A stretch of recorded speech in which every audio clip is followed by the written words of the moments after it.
So we had a big interview the other day that dropped with the big boy, the big beefy, our big chunky POTUS. And there's a lot of stuff that's revealed here. Like basically his 2024 agenda. They dig into his 2024 agenda. And he says some things that are like, hey, yo. So it was originally with Time, but this is like a write-up of the biggest moments from Axios. They say Trump's most revealing quotes yet on what he'll do if he wins in 2024. Former President Trump suggested in an interview out Tuesday that he would ignore a law forbidding the use of military force on civilians as part of his plan to target undocumented immigrants. All right, so right off the bat, remember, guys, the last time he was in there, he wanted to invoke the Insurrection Act in order to put down the George Floyd protests and riots. And it was the generals who intervened who were like, look, we're not going to do that. We're not supposed to deploy the U.S. military in our streets. You want to deploy police officers? Fine. But you want the military? The military? No, we're not doing that. And so he basically backed off because the generals drew a red line and were like, that's not happening. We're not doing that. If anything, that would increase unrest. And think about how many negative things could happen if some violence pops off and you really want like a war in the middle of U.S. streets because you want to be a tough guy and crack down. So, but here's the thing. The last time, he had some people around him who acted as a check on his worst impulses. Now he's up front. Oh, I'm going to pack my administration with loyalists. Everybody's going to be a yes man. And in that scenario, I think not only do we have to fear, rounding up of every single undocumented immigrant and shipping them out, but also I think he'll use the military again to crack down on protests and things of that nature. So it's dark, man. It's dark. Now, by the way, as I'm talking to you right now, we all know what happened this week. We had, with Biden as president and Democratic mayors, we had police go in and crack skulls of pro-Palestine protesters. And that is, is there anywhere we can turn where there's not authoritarianism in this country? That's my question. Because it seems like the answer is no. It's just, which degree of authoritarianism would you like? Would you like the military cracking skulls in our streets, or would you like the cops cracking skulls in our streets? All right, so let's continue here. Trump has previously floated using the military in unprecedented ways, but his extensive interview with Time reveals other ways a second Trump administration would challenge longstanding U.S. norms and laws. Trump said he is open to using the National Guard to deport undocumented migrants nationwide during a second term. If they weren't able to, then I'd use other parts of the military. So in other words, he's like, look, I'm going to go even further on immigration. Now, what a lot of people don't know is Biden has also been very conservative on the issue of immigration. There's this stupid narrative about how he's pro-open borders and he allows anarchy or whatever. Total bullshit. He's copied a lot of Trump's policies and kept a lot of them in place. So he's also super conservative. But what we're talking about here is a degree even above and beyond, right? Imagine somebody who's an undocumented immigrant. They've been here for 5 years or 6 years or whatever. They have a job. They take care of their family. They cause no trouble. He's like, let's get them out of here too. And that is dark. That's dark. All right. In response to a question over whether he would override the Posse Comitatus Act, which forbids the use of the military against civilians, Trump said of undocumented immigrants, these aren't civilians. They are people that aren't legally in our country. And then they're fact-checking Trump here. Any person in the U.S., regardless of their immigration status, may be entitled to many of the same constitutional rights as U.S. citizens, including the right to due process and equal protection. So Time wrote that fact-check.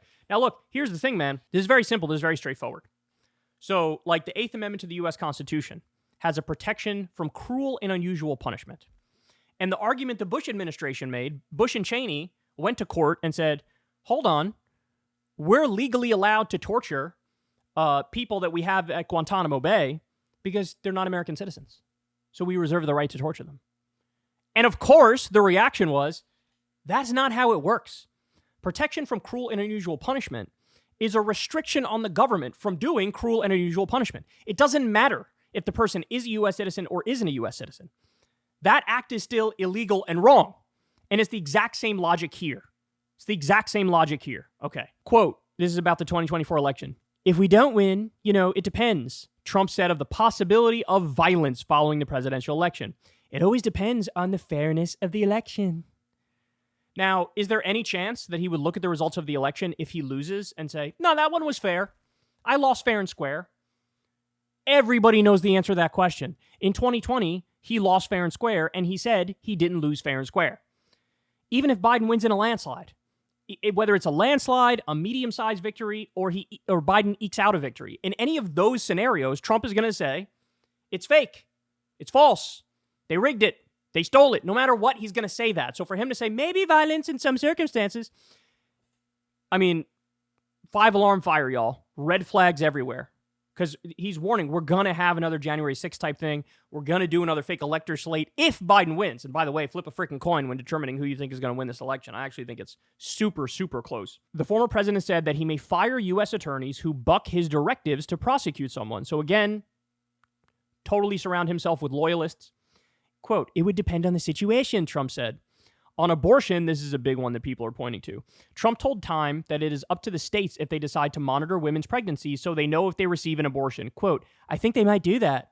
Trump also said that it is up to the states if they decide to prosecute women for getting abortions. The states are going to say it's irrelevant whether I'm comfortable or not. It's totally irrelevant because the states are going to make those decisions. So in other words, they asked him, hey, what about these super extreme scenarios? They arrest a woman for an abortion, or they arrest a doctor for an abortion, or they monitor every woman's pregnancy. Like, what if the government does that? And his reaction is not, hey, I'm against that. We should protect against it. His reaction is, I said leave it up to the states. I meant leave it up to the states. Oh, my God. Now, by the way, he is contradicting himself because when Arizona decided to uphold that 1864 total abortion ban that makes no exception for rape or incest, he was like, okay, that goes a little too far. So it's like, wait, you say states' rights on the one hand, then here's a state doing what it wants to do, and you turn around and say, that's not okay. Well, then why didn't you also say it's not okay here if they're talking about arresting women who get an abortion? Why did you not come out and say I'm against that too? God damn it, man. God damn it. Look, the fact of the matter is I don't think he believes much of anything on any of these issues, right? He's just trying to get back in power, and then when he's in power, he'll do what he did last time, which is kowtow to the power centers. Whoever gives him the most shit, whoever gives him the most funding, like he'll go in that direction. Mix that with the stuff we can't protect against, which is his authoritarian instinct, then we're in real trouble. Like, on the one hand, he's going to cave to all of his impulses, but on the other hand, he's absolutely going to be impacted by the hundreds of millions of dollars from whether it be Wall Street or the insurance companies or the Israel lobby or whatever. Okay. On South Korea, Trump floated the retreat of U.S. forces from South Korea. That's something he talked about last time. He didn't do it. I actually have the idea that people are insisting, no, we must keep them there. I'm not convinced we need to do that, right? So I'm actually kind of more with Trump on this one, believe it or not. But by the way, I don't think he's actually going to do it. He said stuff like this last time and didn't do it. So I don't know. I'm a little skeptical on this one. On Israel, here's the big one that I think everybody's overlooking. Trump said that if Israel and Iran get into a war, the U.S. should get involved. Quote, if they attack Israel, yes, we would be there. He's literally saying, for everybody to hear, I would go to war with Iran for Israel. Why is this not the biggest story in the country? Why is this not the biggest story in the country? Because we all know Netanyahu wants that war. We all know Netanyahu has attacked Israel repeatedly. Netanyahu has attacked Iran repeatedly. Iran did a little virtue signal response, which was just like, hey, keep your fucking hands off of us, right? And if Netanyahu knows he can get it from Trump, he's going to want to get it. So this would be a giant, colossal disaster, war in Iran. And it's so funny because what does Trump do all the time? Oh, the war in Iraq was stupid. The war in Afghanistan was stupid. Okay, then why did you keep us in both of those wars? Okay, that's point number one. Point number two is, in those instances, the right thing to say is bad, war bad, but you're like, sure, we'd go to war with Iran for Israel. What? What happened to America first, right? He's all, I'm all about America first. We don't put other countries first. America first. Actually, Israel first, America second, maybe, if it registers at all. Jesus Christ, man. Quote, there was a time when I thought two states could work. Trump said of the possibility of Israel and a Palestinian state existing peacefully side by side. Now I think the two-state is going to be very, very tough. Okay, so what do you want to do? What do you want to do? Well, if past action is any predictor of future action, Trump said about the Golan Heights, yeah, that's Israel. It's legally Syria's, but Trump was like, yeah, no, I'm going to recognize it as part of Israel. So he's going to do the same thing with Gaza. He's going to do the same thing with the West Bank. And he's telling you, I'm not even in favor of a two-state solution at this point. Okay, well, does Trump want a one-state solution where it's democratic rights for all? No. He's going to kowtow to the donors and kowtow to Netanyahu and do what he did last time. And look, again, these are, to anybody who thinks, hey, maybe Trump will be better on the issue of Israel-Palestine. Trump is telling you right here, I would actually be worse. He would continue everything Biden's doing, which, by the way, everything Biden's doing is fucking horrible. But he'd also go a step further. Yeah, I'd go to war with Iran for Israel. And yeah, I'm not even going to pay lip service to the idea of a two-state solution. I'm just going to go ahead and say, Israel, go ahead. Take the West Bank, take Gaza. It's over. It's done. All right. Let's continue. The 2020 election, quote, I would feel good about it, Trump said of hiring anybody who believes that President Biden won the 2020 election. He said he wouldn't feel good about it. So in other words, again, same point, pack the administration with sycophantic loyalists who will yes him to death. Can't hire anybody who even acknowledges the reality that the 2020 election was legit. On January 6th, Trump would absolutely consider pardoning the January 6th defendants. And then we have some response stuff here from the Biden team. But there you go. I don't know why the war with Iran thing isn't bigger news. I can't understand for the life of me. He pretends to be America first. He pretends to be anti-war. And this is just yet another example of you're not America first. You're not anti-war. And how can you find a way to look at what Joe Biden is doing in Israel and say, I'd like to be worse, please? I don't understand that. I can't wrap my mind around that. There's this giant lane that's wide open for somebody to step in and say, I'm against sending Israel money. I'm against sending Israel weapons. I'm for cracking down on them using the UN, condemn them at the UN, war crimes charges, etc. There's this whole wide open lane where, by the way, a majority of Democrats, Republicans, and independents all want a ceasefire. Instead of doing that, it's the opposite.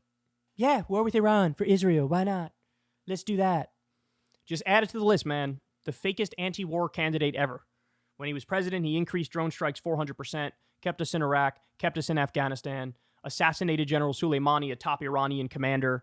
By the way, that was totally illegal under U.S. law and international law. They tried to coup Venezuela. He ripped up the Iran agreement, which was a devastating decision. Now he's saying he wants to do war with Mexico, designate the cartels terrorist entities, and then do war with Mexico. He already did arm Saudi Arabia as they did a genocide in Yemen, protected Saudi Arabia when they chopped Jamal Khashoggi up into bits and pieces. By the way, Trump is totally owned by Saudi Arabia. All that money coming to him and Jared Kushner from the Saudis, whether it be for the live golf tournaments or the business ventures. I mean, literally $2 billion to Jared Kushner. You think he's not going to do favoritism with Saudi Arabia? You think he's not going to do favoritism with Saudi Arabia? And the list goes on. So there you have it, man. Really bad. Again, I don't know why the Iran thing isn't bigger news. To me, that's giant. He's basically admitting, I'm going to do war with Iran if I get back in there. Hey, y'all, do me a favor and like and subscribe. It helps out big time in the algorithm. Click the bell as well for notifications when videos drop. And watch that video on screen right now. You know you want to.